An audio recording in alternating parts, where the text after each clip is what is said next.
years. So 532 Juliet. Ready? It wasn't. I'm ready. Okay. Never had been. No. Okay, here we go. Better They silence told my me. phone. Ready? Do you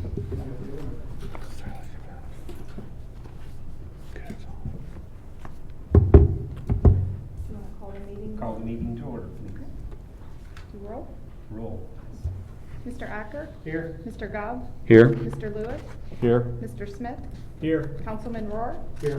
Vice Chairwoman McIntyre? Here. Chairman Amidon? Here.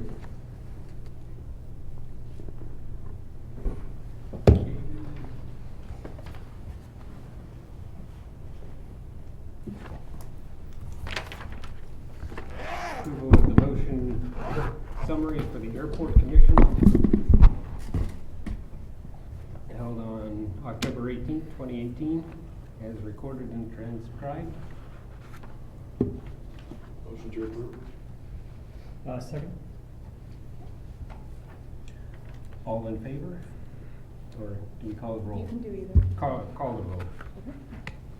Mr. Acker? Yay. Mr. Gobb? Yay. Mr. Lewis? Aye. Mr. Smith? Yay. Councilman Rohr? Yes. Vice Chairman McIntyre? Aye. And Chairman Amidon? Yes. Chairwoman, sorry. And do we have, I don't see anybody, so I don't think we have any public comments. Update on A&P service provider.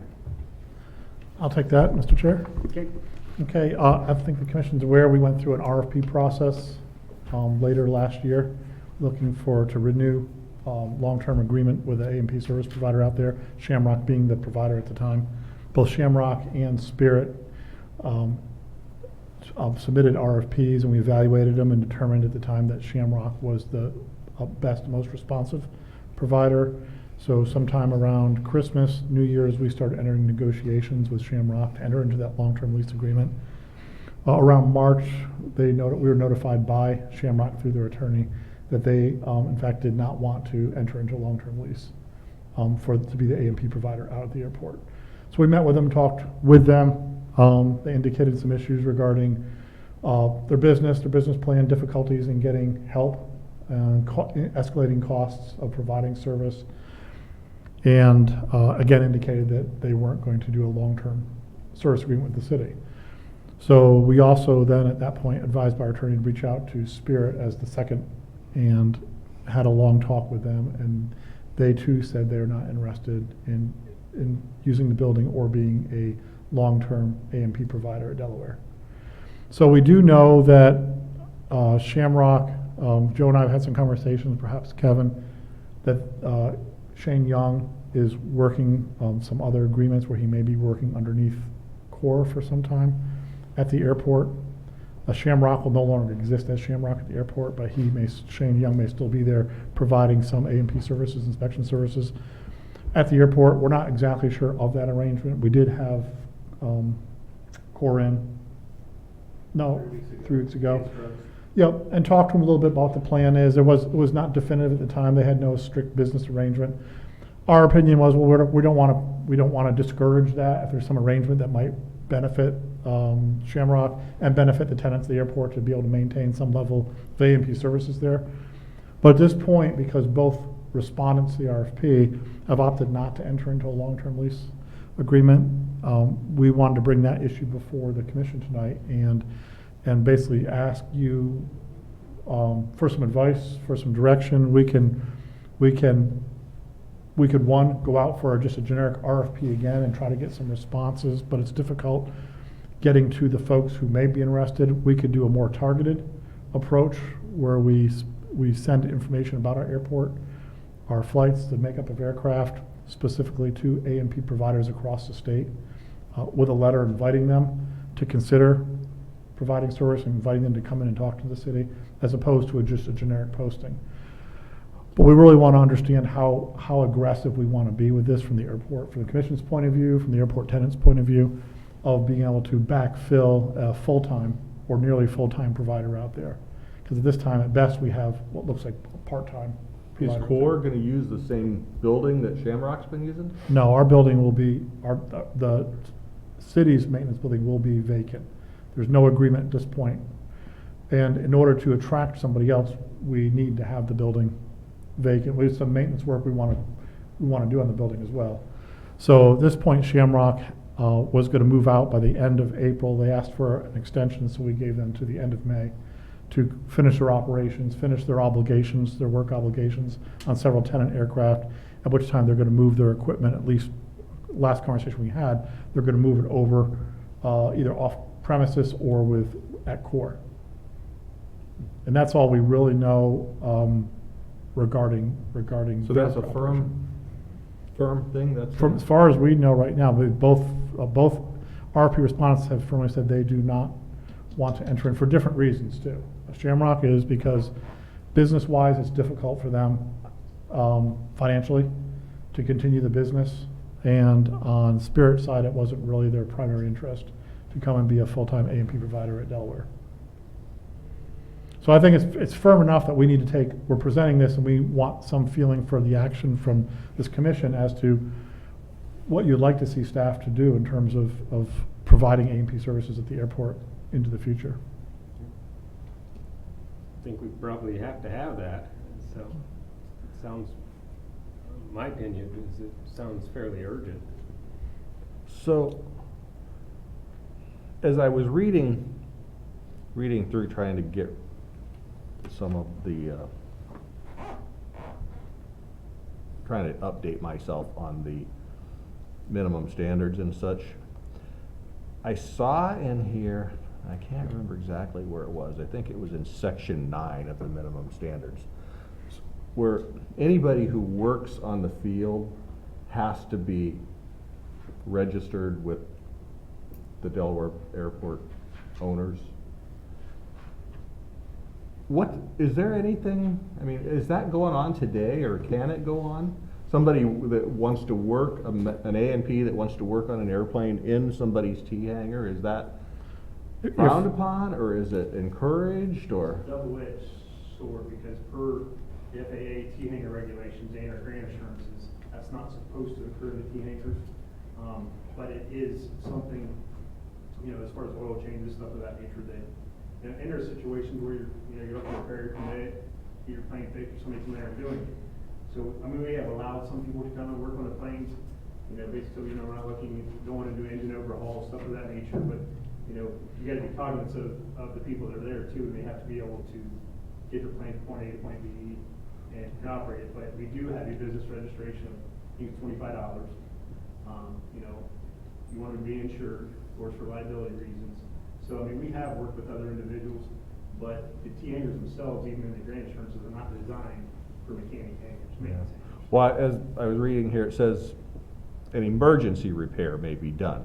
Because I had heard through the grapevine that was something that, might be a possibility for Shane, was to be able to do that too.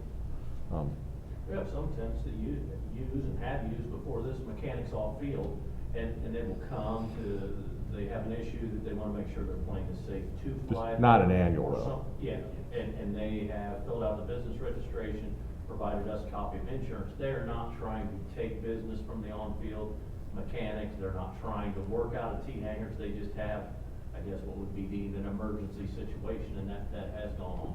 And that was actually one of the things going through this process that we heard from both parties, is that they did not want that occurring, because they're paying to rent a hangar, pay insurance, do everything up front, and you just let anybody come through the back gate, and, I got $30,000 overhead just to start, and this guy's, working on the back of his pickup truck. So that was one of the things that Shane actually was adamant about too, is curtailing that when we went through the new contract. So Yeah. it's a double-edged sword. I can And see the that. mechanics I spoke with say the same thing. They really don't want to leave their facility because they're not in the business of going around. Yeah, mobile mechanic. you know how that is. You never have what you need with you, and you Exactly. gotta go get it. I mean, my thought, let me know if I'm speaking out of turn here, Charles, but, I'm thinking about the people at Marysville. Everybody says they've got a pretty good maintenance operation going on. Now Spencer, it seems like a lot of his business is in Marysville as well as in Delaware. I wonder if the Marysville people would want to expand over to Delaware. I know that some of our tenants that use Sky Vista, they're not interested in having a satellite No? As of last year, they were. As of last year, they're not. I was actually over there in August last year, and that was, and then that's where one of Shane's AMPs actually left and went to also.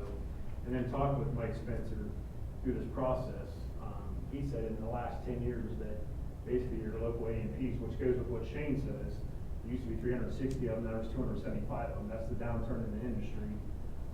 Where most people aren't doing, you can't find AMPs, and that's exactly what Shane was telling us too, is he can't find anybody that wants to work. He made that very clear in numerous conversations. We can't find any help.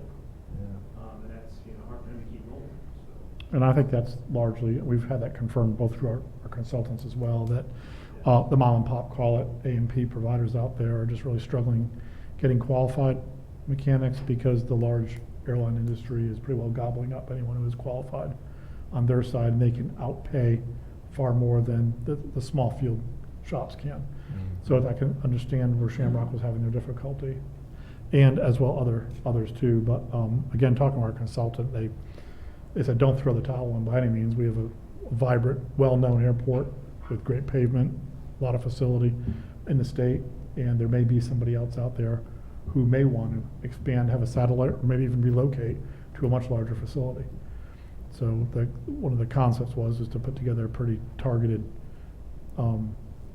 letter or request to certain AMPs across the state and try to get some interest that way. Or to graduates of schools, AMP schools. Getting that, and listen to Yeah. the industry standards, not many people go to school for it anymore. That's an issue because, again, when you look at the pay for AMPs versus what they can get doing maintenance on other things, it's not theirs. The income isn't really supporting the industry right Does now. Core have room to do it in their hangar? In John's hangar, We haven't really gone in to evaluate it because it's not our Say yes or property. no. Yeah, it's a private agreement with private, and we don't really want to overstep our bounds in terms of what can and can't happen inside of the Jetstream hangar. Because it looks like that hangar's always pretty Yeah, full. yeah.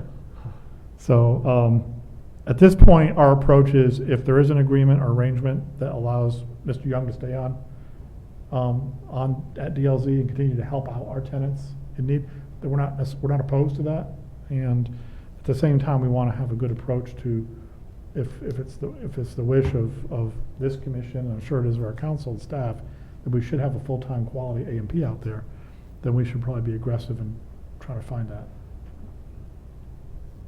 I think if we have as many airplanes as we have out there, 75 or 80, whatever it is, 166. Yeah.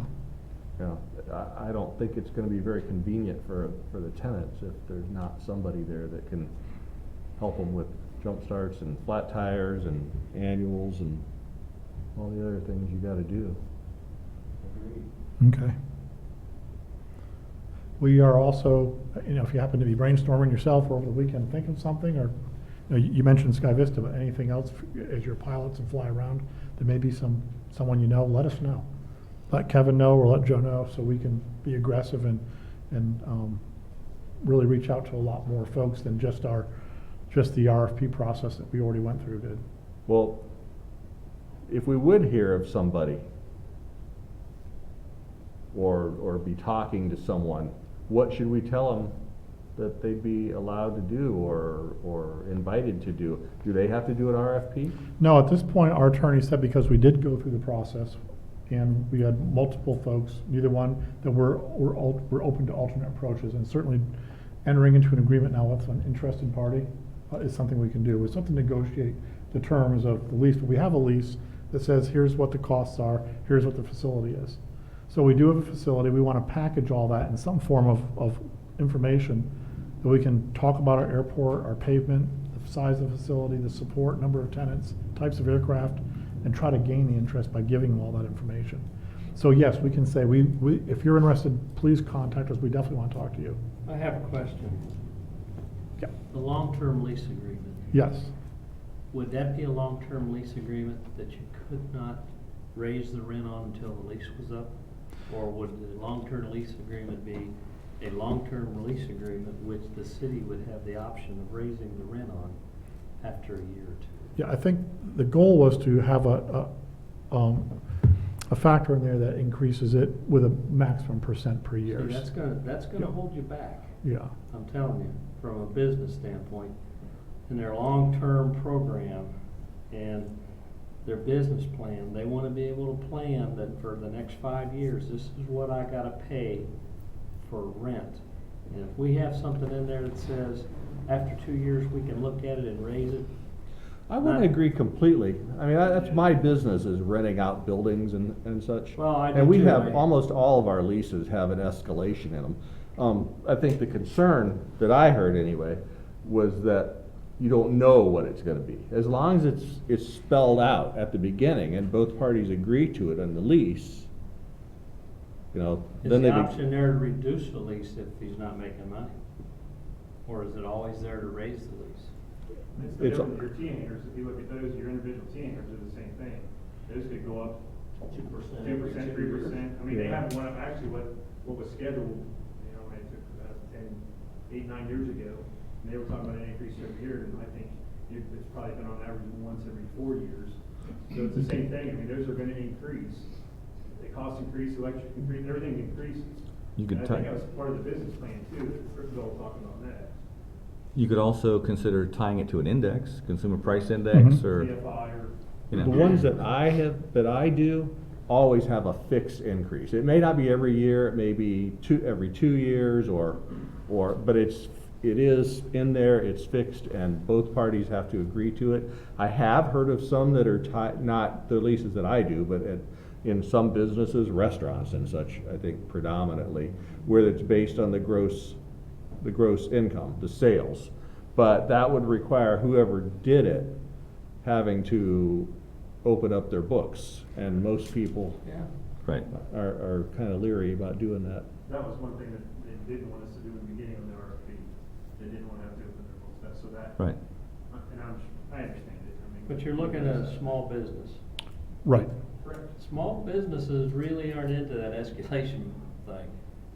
Right. Larger ones are. Right, and so that's one of the things we have to consider, you know, we still have the rent does help pay for the airport, and the less income we're getting as a fixed amount every year, the more we're supplementing the endpoint, or maybe the T hangers are gonna have to go up higher because the on-site folks aren't paying more. But I think going into negotiation, we should be open-minded into terms and not necessarily too narrow, because I think probably the most important is getting an AMP out there.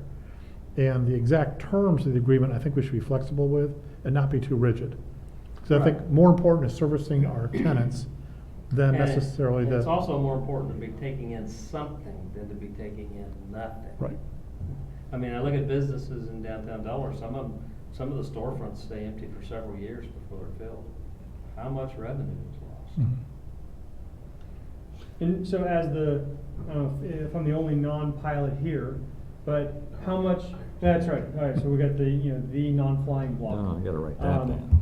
Is, how much will your rent, income from your tenants, will that suffer if there's no, A&P?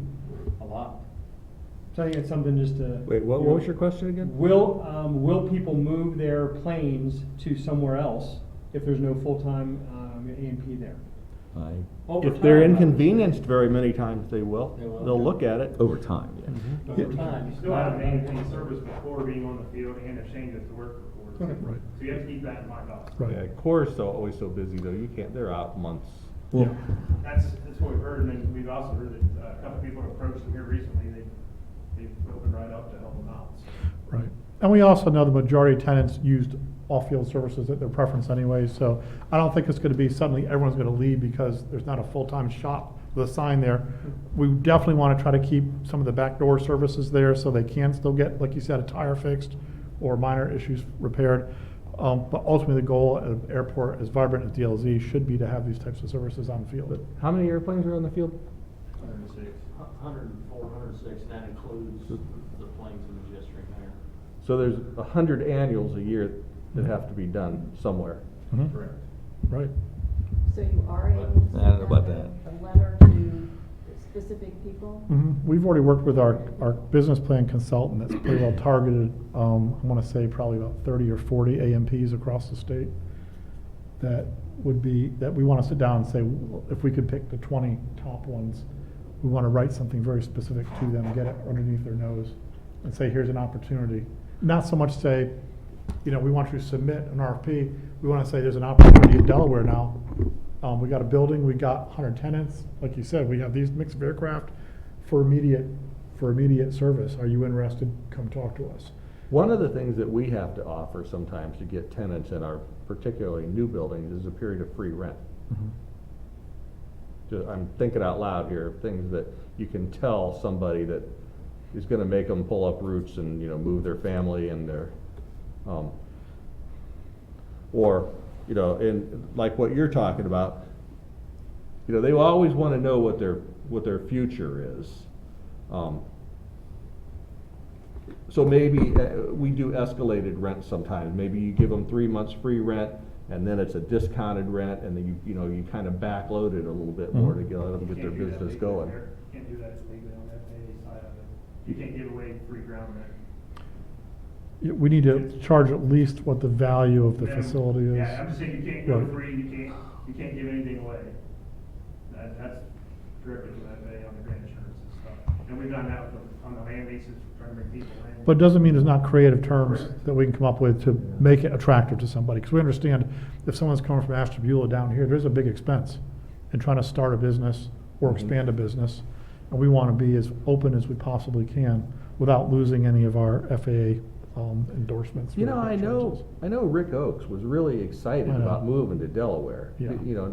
As much, to get away from that Port Mhm. Authority as anything else. He doesn't have any interest in doing it? Rick is currently. He's got somebody working on his Yeah. 182, I know. He's negotiating with the city for a much larger facility right now. That's really what is his business, which is avionics. Yeah. And he really does want to be up here, the avionics. He's not interested at this point. It's not his priority to look at general aviation aircraft A&P right now. How large is Core Services? Are they willing or considering expansion? Or do we know? If there's anywhere that can expand, Walt, Yeah. they're really tight. I mean, my personal opinion in the gesturing hangar right now. They do have a different facility. There's rumor, right? I mean, it's just rumor that maybe they'd be interested in our facility or not. So as we approach everybody, I think it'd be fair to make sure they receive the same opportunity that, hey, Yes. if you want to try to make something work, we'll talk to you as well as anybody else. Well, if they're considering absorbing Shane into their business, and coming from an architectural background, if you have so many people to house, that's how much space you Mhm. need Right. to have. So if Core says, okay, we pick up Shane, we may be interested in picking up 2 more, they might want to expand into that building. Right. In Ken's conversation, he talks about the future, 4 or 5 years down the road, Bill. Yeah. The possibilities that maybe getting out of Darby Dam, because at some time, I would assume that housing is probably gonna take effect out there. I mean, I don't know how long that he can keep some of his operation out there or not. Just an assumption that it's gonna be housing, I don't know what it's gonna be, but he did speak about, 4 or 5 years down the road, doing something different up here, because he thinks he's on borrowed time there. Well, that runway, last time I was in, it was in crappy shape anyway. It was like a gravel road. It's pretty rough. And he is the manager of that facility. I mean, Yes. it's privately owned, but he's the only person there. So he maintains it, there's no Right. fuel on the field, it's got a hangar big enough for his operation. Where's that at? Darby Dam. Darby Dam, it used to be Galveston, Galveston. still is. All right. Any more comments or direction regarding that? I think I would like to see a letter sent out to targeted people. Okay. Can we somehow leverage the FAA database on who has A&P tickets within a 50-mile radius or something like that? Maybe. Without putting Yeah. hundreds of hours of research into it, I Right. mean. Well, using our current consultant we have on board, helping us with the business plan, they've been very helpful in trying to guide us through this process. So I think they're gonna be an asset to helping us target the most likely and probable A&P providers to respond. And that was their suggestion, is they thought we should just go, one step from knocking on their door saying, here's an opportunity. Is there, do you have like a list, an email list that you can blast out to the different hangar tenants and all that, just to let everybody know what's going on with that? Yes, we can, out of, kind of a courtesy to Shamrock, we were waiting for them to finalize what their plan really is, and we don't want to sit there and say Shane Young's no longer available, because if he is, but we're just trying to get him, we're trying to give them enough time to decide what is it they're gonna do, so we can put out that information and Well, say, can you this is add what we us have. to that list, to the email blast list when you send stuff like that out to Do us? that, Kevin? Yeah, I can, yeah, we currently do that, like when we were going through the runway extension process, anything that's happening on the field. Credit card upgrades on the terminal. Yeah, we send that out. We sent like card 3 out there in the last few months. Yeah. Is there any sort of timeline on when they're supposed to let you know what their final decision is? I mean. We're figuring we might know something. Tell, by the end is of the month. city obligated to tell the Maybe tenants when in their order business for is people no to longer say, there? Isn't that up to the business to say? I don't know if they're obligated, but it seems like the He went tenants talk would to like Shane, told me he's kind of a to handshake know. right now, so. But the city needs to You know. know, the only thing we're going before off they of say is, that. he said, Otherwise, we Shane really assume don't know again. what that agreement is. If we did, we'd like to Well, tell you, but. I'm not, I I'm wasn't not positive. meaning Yeah. that we should say. hey, My goal was- Marriage is gonna be available, it. but- I wanted to get to the That's commission maybe- tonight and make sure we understand what your preferences are. I can take that back then to Shane and say, look, this is the direction we're gonna move, so you know. Now, we owe our tenants explanation. I think we took their sign down a week ago. Last or- Thursday. So, not forcefully, he asked for our help, and we're willing to help him out. But, our tenants need to know what's happening, so they're not, hey, I do my annual in July, and now suddenly Shane's not there. Yeah, We I want them wasn't to know. talking, when I asked about that email blast, I wasn't talking about specific to Shane, but just in general, Well- this is what's going on. Right, that's what we need. We need to let Ray know that, and we'll do that.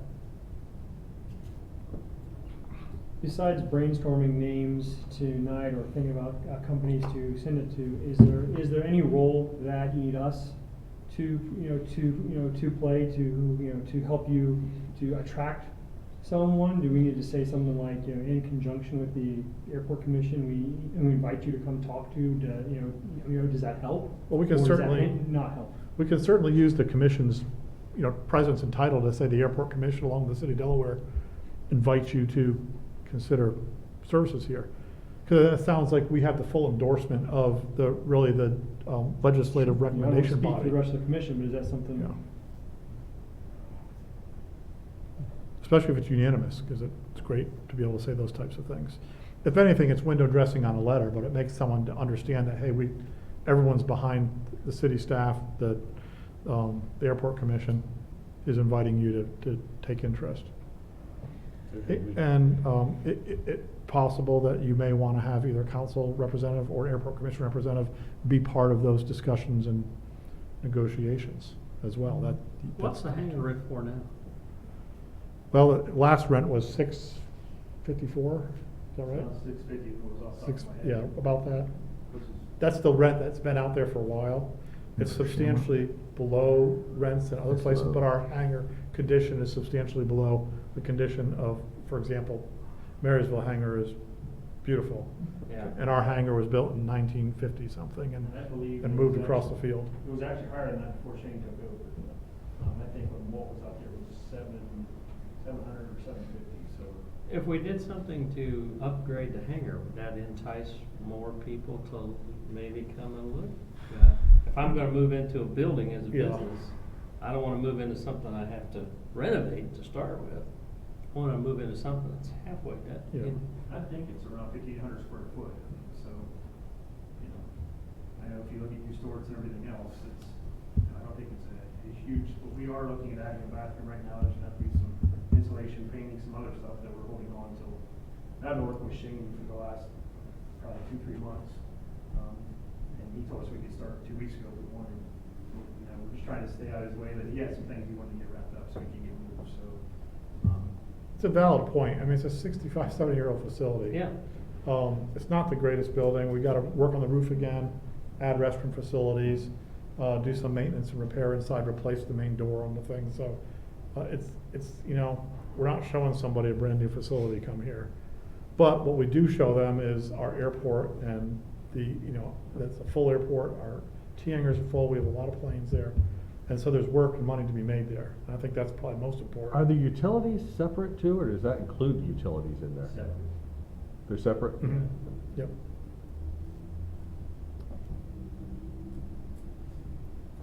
And those are the types of things that there's probably is wiggle room for negotiation and things like that. Yeah, Well, 'cause you're maybe- not making a lot of money on the rent. No. No. It's At all. pretty inexpensive square footage. But I don't know, the utilities may be pretty high, I don't know. Well, I mean, the heating could be, Yeah. yeah, It's a big door. yeah. It's a big facility to try to keep warm. With the maintenance things you're talking about, is that gonna be, it sounds like it's more than maintenance, it's improvements that might make it worth more. It's probably a little bit of both. Yeah. I mean, actually having a facility there, I mean, if I'm an A&P mechanic that I can go use my own facility without having to walk into the terminal, that's definitely an improvement. Oh, okay, there's But there's gonna nothing be some there. upgrades also, I mean, I know it's gonna be painted, and we're gonna have some insulation repairs, we're gonna have, I mean, there's gonna be some stuff to clean out, that's for sure. It's gonna be a little bit of both. We want to keep a clean, dry facility. It's heated and it has its own restrooms. I mean, it's a decent facility. If you're trying to, Construction. if you're not trying to pay, I forget what it was over Marysville, it's what, $1,500 or a I don't month? remember the number, but I thought it was 15 or 18. Yeah, it's a significant rent they're paying for that facility over there. But it's nice. Yeah, Yes. but it's nice. Correct. So, but if our goal is getting, being cost conscientious and just making sure we get a good quality person here, the priority may not be the nicest building, it may be getting somebody, and they get the best deal they think they can get. Have we ever addressed the issue of maybe tearing the building down and building a new Mhm. one? Yeah, Those buildings aren't that expensive when they're that big and they're made out of metal. yeah. We're not talking about hundreds of thousands of dollars. Yeah, Yeah. No. Yeah. yeah. Yeah, I yeah. build Yeah, buildings. you are. Yeah, You yeah. are. We just- Well, you are when you talk about the regulations, Joe. Yeah, you. Well, yeah, we have to do by regulations, yeah. Yeah. It's quite expensive, actually. How many square feet is that? I think it's about 5,800 off the top of my head. How many, Heather? 5,800. I can tell you about what it would cost. What's this? You call a You know, warehouse I wanna know space, was the it answer to 15 a also foot? because Russell Hammond, John, I didn't think about calling you.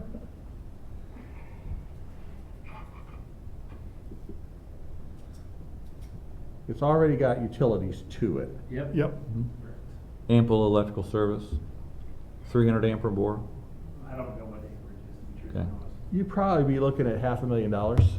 I was near pretty there. close. I thought 600,000. Without a door. Wow.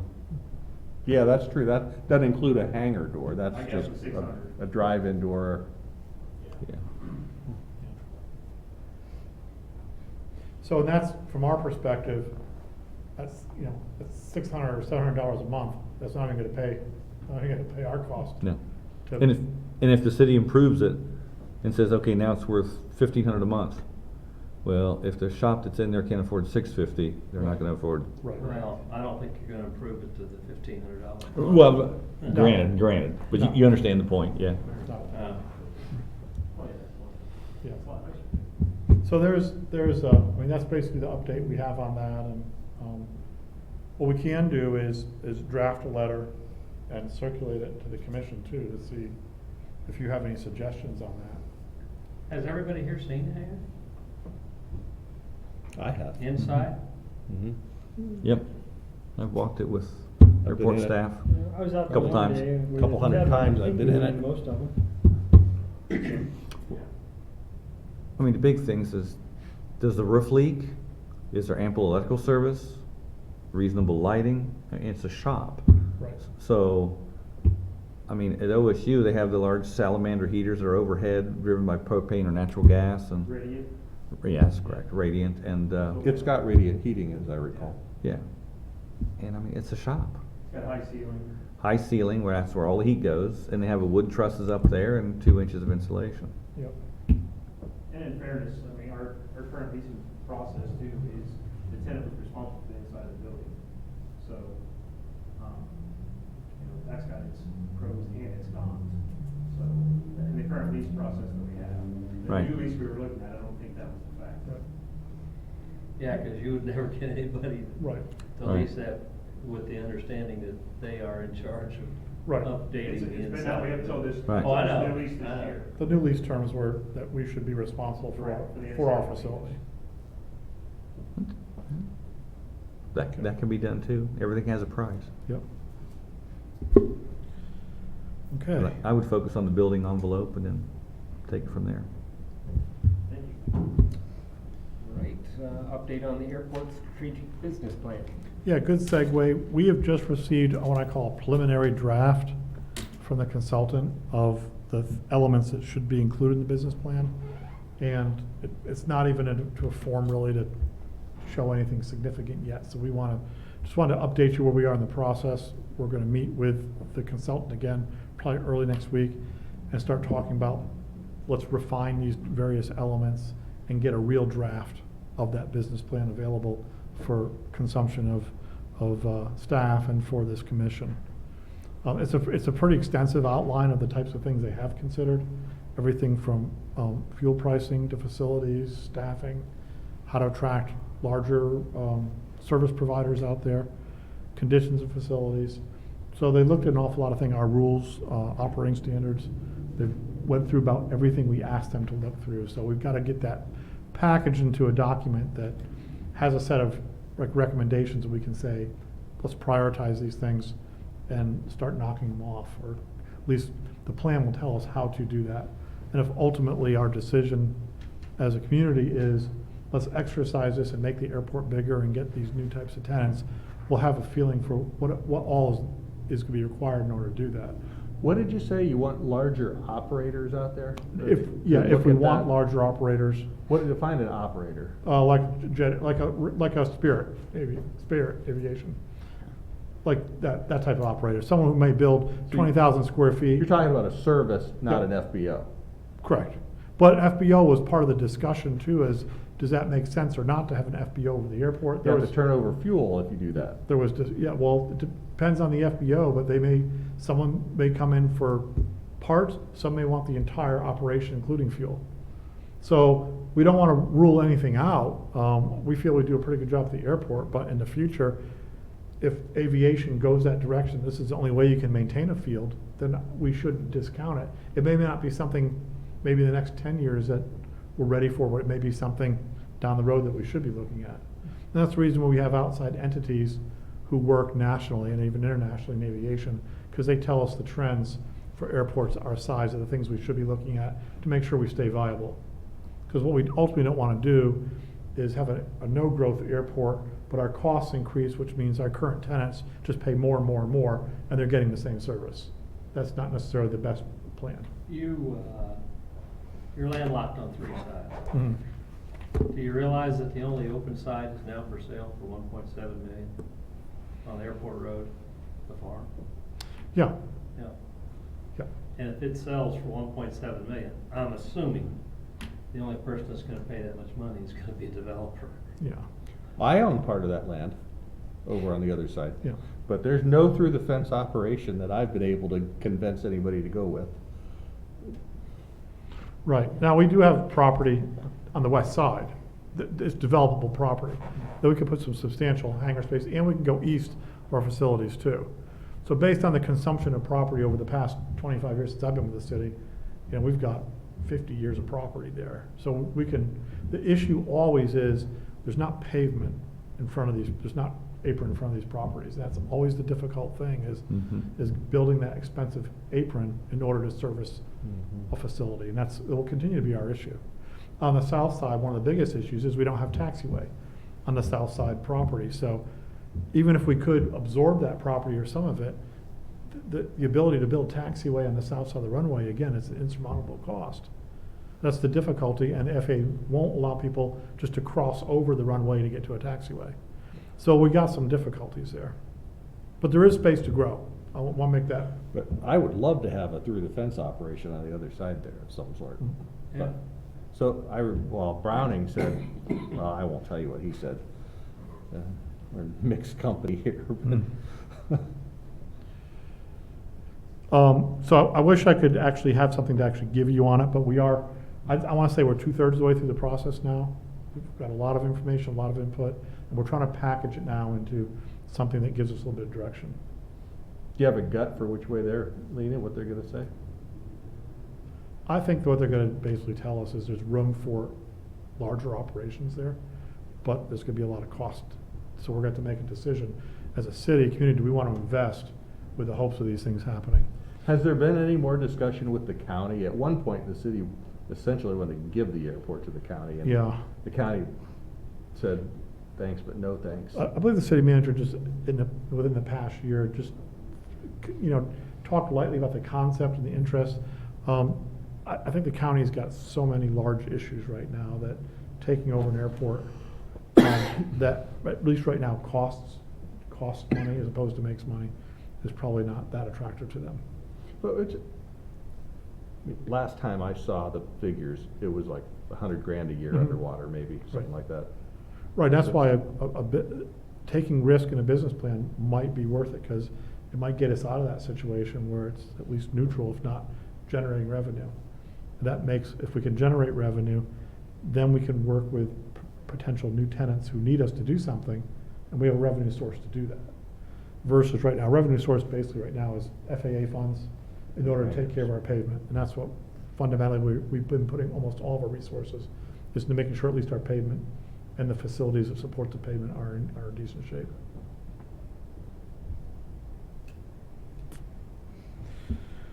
Okay. Right, on to the update on ACIP. Joe? Maybe address that one. It's kind of a segue, Bill talking about pavement on the last topic. As you guys can see in front of you, this is tenure ACIP, we're consulting one. We're currently right now, as of today, I actually just sent it to Mr. Holman, working on our grant package and getting our consultant on board to do our design, taxiway rehabilitation. I don't know if you guys recall or not, we initially had talked about trying to do taxi lanes A, B, and C initially.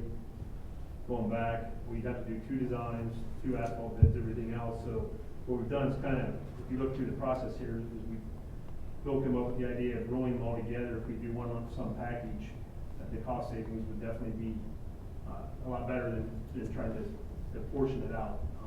Hoping to get better cost and gives us some time to roll our entitlement over to fund the asphalt, of course, too. But so this year, what we're looking to try to do is the design work. Apron B, design and construction for next year. We're gonna try and go after another ODOT grant and see what happens there. We keep hearing that they're ramping up and they keep getting more money. So we're trying to tackle that next year is to acquire an ODOT grant. Then year 2021, which I don't have to read it to you guys, I'm sure you've read through it and understand it, but kind of the corporate parking lot access drive, and then we're gonna actually do the taxiway rehabilitation, but instead of doing A, B, C, we're gonna try to do A through F. A, B, C, D, E, F, A, B, C, D, F, G. To try to get all 6 taxi lanes done, which I put us over to Airspace Place at this time. It's, I think the design work, if we have it in place, we probably know, they always say September 1st, but the grant probably won't, realistically, it's not really released usually probably till close to the end of September this year, for that to get started. Down through the process there, we get Apron B. You guys have been on the board, some of you long enough to know this is kind of a continually moving project after you get about 3-4 years out. But this is what we're looking at doing in the future. And just kind of listening to what you guys say, and as Bill was stating earlier, is get our asphalt up to as close to 100% as we can before trying one of the larger projects. The C1, C2 design and construction, they are in 2023. Carryover, Apron A expansion, design and construction, which would be kind of what we were discussing earlier. In order to have more parking, we actually have some days now that we have 4 or 5 jets there. It gets a little packed there. I think it was yesterday, I had to put 4 in and out, Kevin. So that's in 2025, like I said, then carryover. We've been told by the FAA they want to update the master plan, so we have to put that in the process also. But so that's kind of the 10-year synopsis of what we're looking at right now. But like you said, once you get out past 4 or 5 years, that's always kind of sketchy and subject to changes in any CIP program.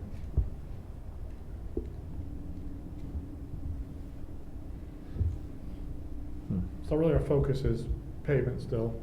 You know, our main pavement, Finish the taxiways, process. runways in great shape, but some of the pavement, I think we moved those T-hangers and.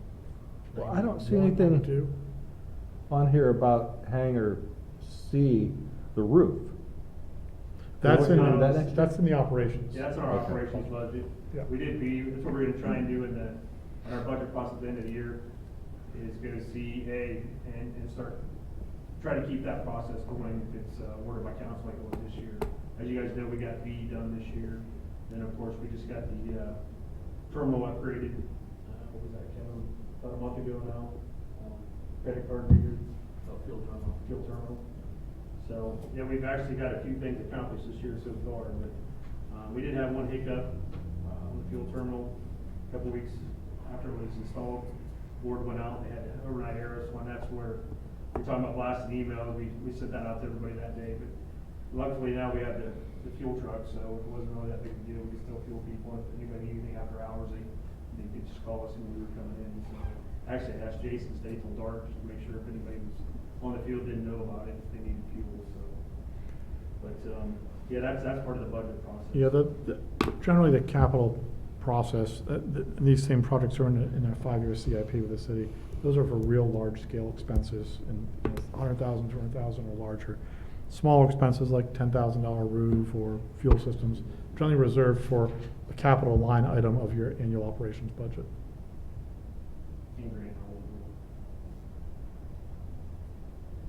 Any questions on the ACIP? Okay. On to discussion of the minimum operating standards and rules, regulation changes. Last meeting, we provided these documents to you. We asked for any feedback or comments, and we're still open to taking feedback and comments. Janie, I think you provided a few comments. But our consultant also is looking at them and saying there's some information in there that needs to be upgraded to meet current FAA protocol requirements, so we're gonna make sure we do that. We've received very little comment, so, yeah. And I think also part of the business plan process, when we polled the tenants at the airport and asked specifically about the operating standards, most people thought they're fairly reasonable. A few think we're just too strict in terms of not wanting people to drive their vehicles around wherever. But we also got comments back saying we don't want people to be driving their vehicles around our aircraft. So for the most part, I think we got fairly good support that they seem to be a good set of regulations to keep the airport in pretty good shape and good guidance. And we just want to make sure that they do meet FAA requirements currently, because they have not been updated. I don't know how long, Joe, in terms of. 2005. Yeah, so that's 15 years. We need to get them up to par. Our consultant's helping with that. So just like other documents, as we get the revised version of it, we'll circulate that back to the commission members, so you have time to look at them and comment on it before we adopt those. Yeah, if you could send those out by email, that'd be great. Chris, you have the current set? I Yeah, don't they've know been- that I do. Okay. Elaine sent them out, they were included with this email for this meeting. Okay, you should, yeah, they were. Oh, okay. Yeah, so you it's been can, included in the package. So- I'll fire my wife, she usually gets this. okay. Yeah, so if there's things that stand out still, we want to hear that now. But we are pleased with the positive feedback from most of the tenants that says, yes, please do enforce the rules, because it matters to the majority of tenants. And I'll just take a second to thank Kevin. I think he does a good job making sure that we try to enforce the rules as reasonably as possible. Really, it's for the safety of the folks out there, safety of the tenants, and we understand the investment a lot of you have in your aircraft, and we want to make sure that we're protecting those. And that's really the reason why you have these rules, is to make sure we're compliant with FAA and we're protecting everybody's property out there. Hey, I had thought of something last time, and I just had to find it again. One quick question I had was on page 19 of the notice and the hearing. It says something, there's like 4 paragraphs, I'm not gonna read it all, but it says something about that basically we have 60 days when somebody to bring it before this group. I just wanna make sure that we can meet that time frame, because we haven't met since October, so. Right. It's well past 60 days. I don't know if that's still the right time frame to quote or not. We'll make sure, again, I want to make sure that whether that's FAA requirement or our own, but we can always, like we do on several committees, we can call special meetings. An email meeting Yep. or something. Okay. And if we have something, like for example, let's say we had a great deal with Spirit, and this was all the terms, and you had some say in that as a commission, we could call that meeting and make sure we can Okay. beat the timeframe. Seems like OSU might have somebody we could poach. They just poached mechanics from another shop up north. Did they? It's hard to find talent, but Columbus State used to have a program putting out A&Ps, didn't they? I think I remember seeing that. now that Science you State's mention it. got one at Dunn Scott. Yeah. You know, Spencer's an A&P. What if he wants another business? The last I heard from him, and that was probably a year ago, he was forced into it. But that's not what he's looking to do. Okay, Right. update on the water tank lighting? Yeah, this is just, and Russ, this is an issue I want to bring up before the commission. An issue happened a little earlier this year where one of the lights on the Pittsburgh Drive tank went out, and there was some question came up upon, do we have to replace it? It's a fairly expensive bulb to put up there. Do we have to? And we started scratching our heads, say, well, we're not exactly sure of the rules. Did a little research. This really started when the first water tank in town, not the first one, but the first full tank on Park Avenue by the fire station was built in 1937. You mean the water tank right there? The water London tower, Road. yep. London So Road, Pittsburgh Drive. they're lit, and we couldn't find anyone. We asked some folks who've been involved in the airport for some time, why are those lights up there? With no records, commission records, any records of, hey, we gotta put lights on because of this reason. So I started digging and found out that we actually upgraded the first water tower on Park Avenue in 1950. And by ordinance, it says that we went ahead and replaced the lighting that was on it with much brighter 4,000 lumen lights plus a 1,000 lumen light on top of the tower, and that was 1950. 1937, there was no indication that there were lights on it, but of course our airport was conceived in the 40s, late 40s and constructed in the 50s. So someone was thinking at the time, hey, we built something tall, we're flying planes in Delaware, we better have a light on the tower. Flash forward now, we've worked with the FAA and determined that the two east side towers, one being out in 36, 37, the one down on Kingman Hill, they're not at risk in our airspace for VFR, and there's no requirement to have lights on them. We're still trying to get a determination of the Pittsburgh Drive. It's a little more complicated being closer to the airport. So the Pittsburgh Drive tank aside, we want to bring the question back to our pilots. Some folks may have been navigating at nighttime by those lights for 30 years and just want to see those lights still on those towers. We wanted to bring that before the commission and say, hey, how important are the lights on top of the towers to you? Because at least on two of them, they're not issues where the FAA is concerned with having lights on the top. But on the approach end of the runway, I mean, when we build buildings off to the side, you Mhm. know, there's the cone that Right. you can't make the building too high. Right, exactly. And you Right. have to put lights on certain ones when they reach a certain height. Well, it's It We're not all- talking seems- about, we're not talking about the London Road Tower, it's just the east, or the Oh. south tower, Yep. and east tower. Yeah, we're not, Okay. yeah, not the London Road Tower, we're not Alright. discussing it. It's, we actually had them re-airspace, is what we did. Right. And they basically told us we did not have to light those two I- towers. I thought you were Now, talking we're about still- London Road. We're Well, still we in are- negotiations about London Road and the actual height and everything else, Right. so that's still. We're trying to determine what's the FAA's hazard rating for the London Road water tower, because it's so close. Even as a hazard, it's presumed hazard, as a hazard, we're still not sure what FAA is saying about, do you even have to have a light on it or not? So they're two different issues, but we know for fact. At least that put the- some bubble wrap around it. Yeah. But we have Help you a for a light split on it second. now. But they're all That lit, they're all has lit gone out, They're now. all lit. Yes. They're all lit. Yes. I actually think, is London Road, I know they had issues, is it relit, that you know of? Like on the top. Yeah. They actually had issues there back. They were gonna go ahead and fix the February. light. I think it was Yeah. February, they had the light go out there, and it'd be about $6,500 to repair this, listen to what the water department said. So our concern was if, you know, you were flying in at dusk one night and all of a sudden there's not lights on the east two towers, is anyone even gonna notice? They got runway lights. Right, that's, Correct. we're not talking turn off runway lights. And it's not like you're putting a $29 bulb in these things either. Our understanding is it's several $1,000s for, Yeah. to fix these things each time. So do we want to, and the question really came from another department who maintains these, do we need to keep replacing these several $1,000 bulbs on these towers if they're not required to be? And so, at least the two east towers, we wanted to make sure that this commission obviously can weigh in as representatives of the airport and pilots. Is that important or not to flying in Delaware? I think the London Road one is, the other one's The other probably one's not. May I ask the height of the towers? Yeah, well, I think that, one on London Ballpark. Road is 160, Sorry, I didn't hear your- height of the London Road tower. The height of the towers? Well, that's a little bit of discrepancy there now, because I'm hearing 179, 189 with a 10-foot antenna, so that's why I said we're still kind of negotiating on that portion of it. Well, there's a 20-foot swing, who's right? They're under who's 200 wrong? feet, Yes. yeah. So But relative to We're not flying. talking about the London Road one right now, correct? Yes, you Right, are. well, we are, but we're not, Yeah. we don't know whether. Not in this situation. You're not asking our opinion about that No. right now. No, no, no. Yeah. Just No, the he's two asking east, what the just the height two was. east towers. I have some stuff that says 179, one says 189.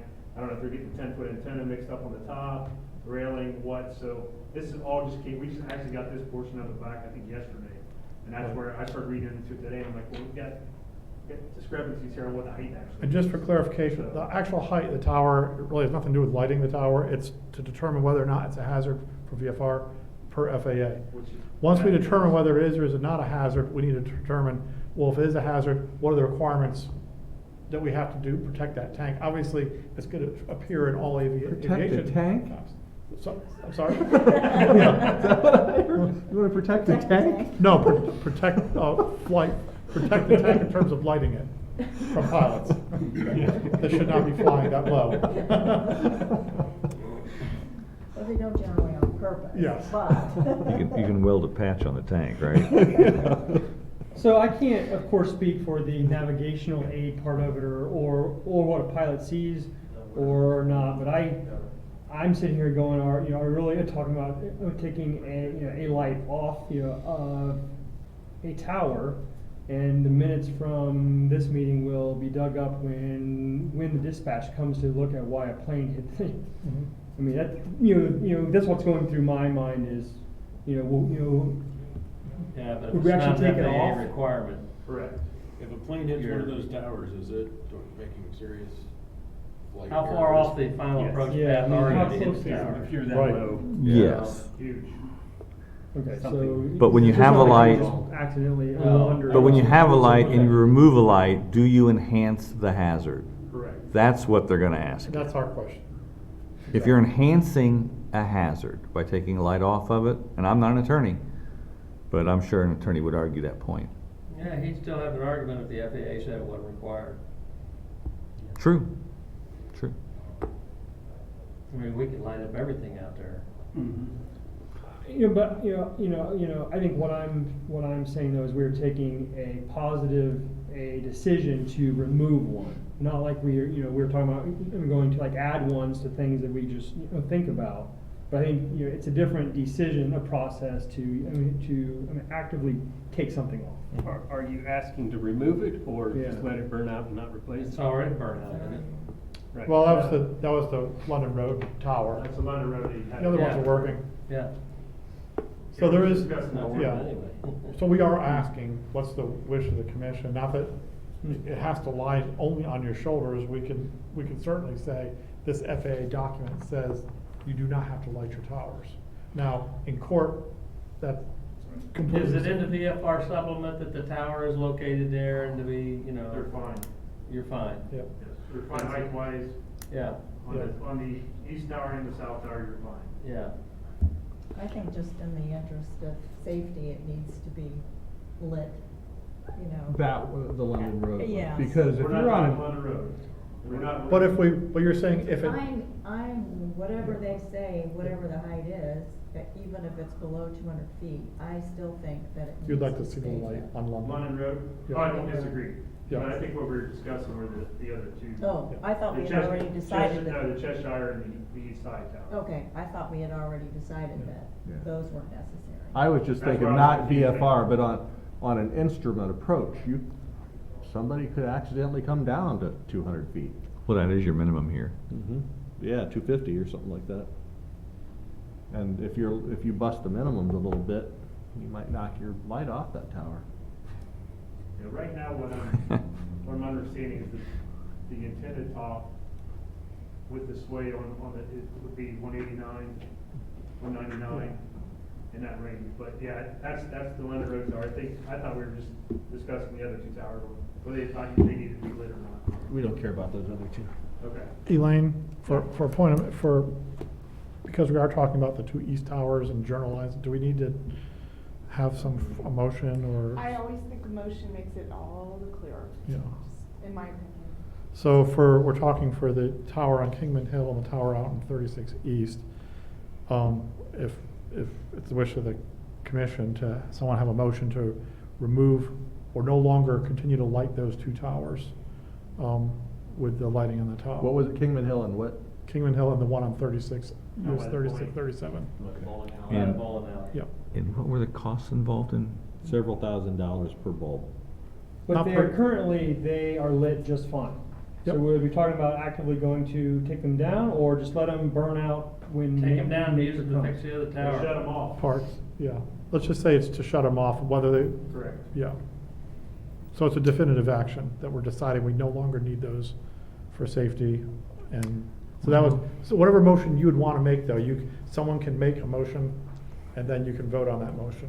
I'll So we make a can journalize motion this. that the lights on the water towers at Kingman Hill and near State Route 36 be decommissioned, and that it should have no effect on aviation. Second. Call the roll. Mr. Aker? Yes. Mr. Gobb?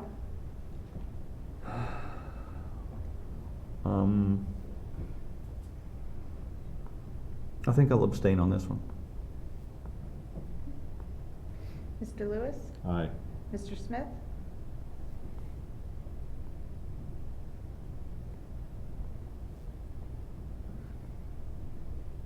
Sorry, I need a second.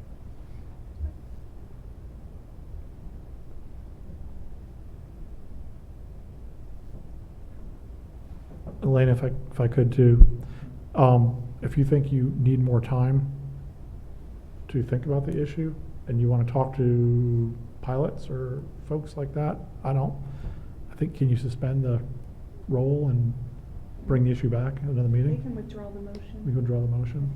If you want more time to think about it, if you think it's just not enough information or time to really grasp that, I'm comfortable with it. I suggest we go through with the motion and see how the vote comes out. Yay. Councilman Rohr? Yes. Vice Chairman McIntyre? Yes. Chairman Amidon? Yes. okay, thank you. Okay, discussion of hanger paving. I think Joe, Yeah. covered that under the ACIP. It really, Kind of blended. we broke it out, but we realized today we didn't need to. It's the same thing, our intention is, we are committing plans for T-hanger paving from A, B, C, D, E, and F T-hangers, getting it designed this year, and then be able to construct all that as one phase. So it's just gonna be resurfaced?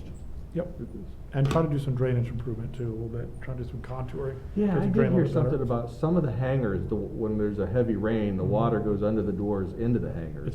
It's just so flat out there, and again, when these things were built, I don't wanna say it was a shoestring budget, but there wasn't significant funding in storm. So you're gonna put do in. it just with slope, or is there gonna be some Slope, drainage? it's too? just slope, it's just flat out there. Trying to get anything to drain to the airport is really difficult, because there's no relief to the topography anywhere. Mostly everything goes to that big ditch that runs along the taxiway, The hangar taxiway. and then you have the large ditch across the east end of the runway. That's where everything eventually goes to. Yeah, that's where everything goes to from part Yes. of the other side of the runway too. Exactly. Everybody complains there's not enough capacity there. Across that entire, several hundred acres, there's maybe a foot or so of difference. So to get water to drain, when you get water coming down at a half inch an hour or greater, it tends just to sit there. And that's why that $1.7 million is not gonna happen over there. Cause nobody can drain it. Really? No, not a big sewer project, That's what it needs. big storm sewer project. Yeah, they'll just stick in a holding pond. What was that? They'll just stick a holding pond in. We try to minimize those by We the hope not. airport too. No birds. Right. Okay. Staff comments? I've got a couple. I was talking to a few commission members earlier this evening before everyone was here. Linda Matthews wanted to show up tonight to tell everyone that she's retiring June 25th. She had a prior commitment, but I figured I would let everybody know that it's noon to 4 or noon to 3, Bill. It's noon to 4. Noon to 4, June 25th, that they're having a little get-together down at the Public Works facility there, if anybody wants to stop by. I'm sure she'd appreciate seeing members from the airport commission. So, Noon to 4? noon to 4, yes. Sorry. What date was it? June 25th. I can send out a calendar invite if you want. Yeah, would you? Yeah, Or- Actually, we've got a flyer, Elaine, I'll email to you. Sure. So That'd you be can nice. send that, you can send that to everyone. Sure. I can email it to you if you'd like to. That'd be perfect, thank you. The other thing I had is, we had a, hanger swap, and I got a phone call, about our airport staff. He knew he was supposed to go out of his hangar, move to another hangar. Guy showed up trying to move into his hangar on the first of the month, and it was, he felt kind of bad and chaotic. Ryan Main called me and actually got to my cell phone and wanted to let me know what a great job Jason and Kevin went above and beyond. He said it was something he knew it was his responsibility to do, and he did take care of his responsibility factor, be out of his hangar where he's supposed to be, so someone else can move into it. And he said that he couldn't believe the appreciation and the staff support he got for something that should have taken him an hour and a half, 2 hours. He said basically with Jason and Kevin's help, he got it pretty much moved and everybody happy within about 45 minutes. He said it was 100% oversight. He knew it 3 days before and thought about it and didn't make it happen, but he wanted to make sure that something was said, and Kevin and Jason were acknowledged for, he said, basically bailing him out of the jam. So that's all I've got. As Joe mentioned earlier, in April 16th, we installed the new fuel terminal. It's internet-based instead of dial-up. That was one of the major problems with that terminal. It's actually been working fine, but it bashes out at 11:30 at night, and it has to dial in and pull that information. If there's any noise on the line, any problems, it wouldn't. Anyone who's purchased fuel, you know, once you swipe your card, there was a long period of time before you would actually hear the pump engage.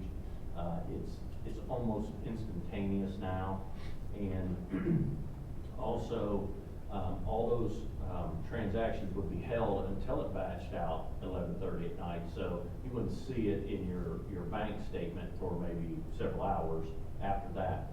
These all close within minutes. So within minutes, you should, depending on how quick your bank operates, you should see that sale and what the amount is. And the other thing that Joe mentioned was we did also in April install a new roof on Hangar B. The felt back got rid of that thick insulation that's old that the birds peck at.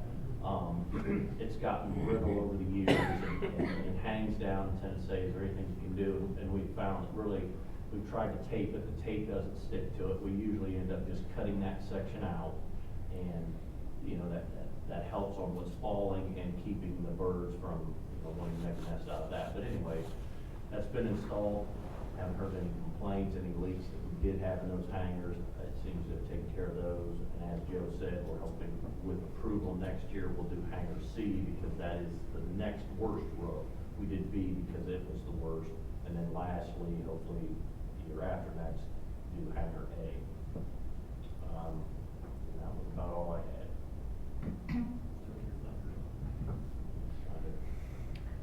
Only last thing I want to mention is one of the comments that did come from some of the business plan work is that they believe our website for the airport is hopefully inadequate, out of date.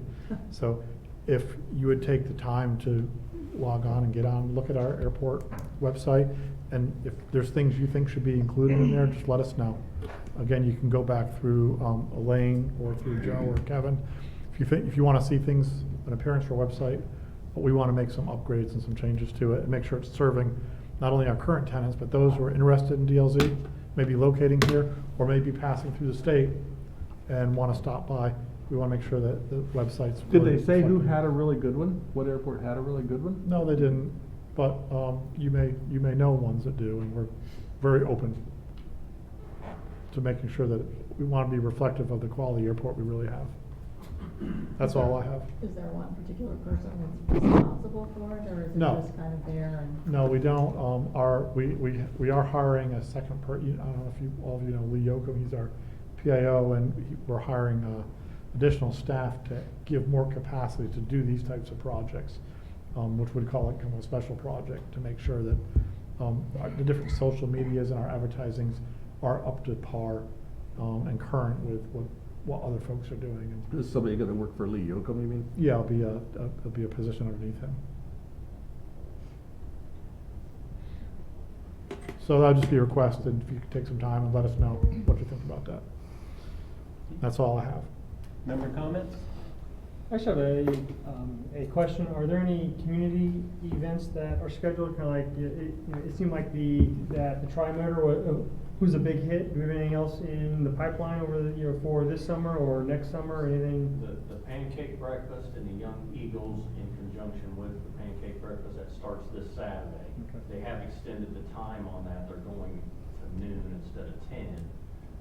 The Young Eagles event, I think, goes from 9 to 2. But no, like, open house, Tri-Motor event, anything like that, that I know of. Are you cooking? I hung up my paper, my biscuits. Right. I've got 2 items. Okay. The first thing is congrats on getting the new pump controller in there. First time I used it was Tuesday, and one of the staff helped me use it, which is fine, and I thought to myself, oh my God, that's a lot of button pushes. Thursday, when I topped off, it recognized my card and tail number, and I'm like, okay, yeah, that's how it should be, that's fast. So compliments to you guys, that worked out great. Also, when I was using the pump, it seems like the nozzle's a little loose. It's spraying 100 low lead when you're putting in the tank. So you may want to get a pipe wrench and tighten that up. It's spraying out sideways, just a little bit. At the nozzle? The first piece of nozzle where it bolts into the valve mechanism that you clamp, it sprays sideways. Not the hose to the trigger from the No. trigger to the, yeah. Okay. That's when it gets drug across the ground or something, it's just pretty much, we do put it with pliers, but after a while, it'll just work it enough, so. Just want to let you know. Thank you. Tighten that up. We appreciate it. And somebody filled the check holes on that back drive to our hangar. Thank you for that as well. They were getting to be pretty good size. We were waiting for the rain to quit, and then we don't have really, I don't know what the street department uses, but a way to get the water out of that hole to put the patch Right. in it. But the street department come out, we got cold patch in bags. We can do some small ones, but he came out with the front end loader. Right. With the patch in it, because it was just more than we could Yeah. put bags in. It's much better. Yeah, Great. You can have a bad So- drainage Great. area. Yeah, it doesn't hurt. That's all I had. Thanks, Will. Sure. Right. Do we have to motion for adjournment? Just a motion. Motion we adjourn? So moved. Second. All in favor? Or no? No, we don't need to call it. Unless someone wants to really stay. We're adjourned We're at adjourned. 7:43.